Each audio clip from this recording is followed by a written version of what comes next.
Si on prend le cas de l'Allemagne, moi, pour la Belgique où je suis, il y a des sociétés qui sont passées, qui sont multigénérationnelles. Oui. Le grand-père a fait, il a laissé au fils, le fils a laissé en fait, au petit-fils, et ainsi de suite. Vous, quelle est votre explication? Pourquoi, par exemple, dans notre contexte, c'est aussi difficile de faire quelque chose ainsi? Dès que le fondateur ou le promoteur décède, la société s'éteint. Elle a tendance à s'éteindre. Bon, ça c'est un point que j'ai beaucoup réfléchi là-dessus. Ouais. Parce que moi, je ne suis pas que manager opportuniste. Ouais. Je travaille beaucoup pour ce côté. Beaucoup. Un des gros problèmes que nous rencontrons chez nous en Afrique, Ouais. c'est de rester fermé. Vous allez voir une très grande entreprise qui n'a pas de conseil d'administration. Il est centré sur le DG. Je vais dire sur le PDG. Ouais. Le jour où il meurt, c'est normal que ça meure.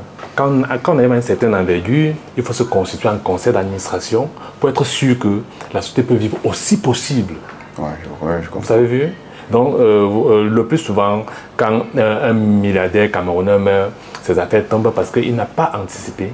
À un certain niveau, il faut comprendre que non, il faut se constituer un conseil d'administration pour être sûr que demain, si vous n'êtes pas là, chaque fois le conseil va s'asseoir, analyser la gérance, si elle n'est pas bien faite, on recule le DG et on reprend un nouveau DG, et ainsi de suite. Penser en termes d'institution.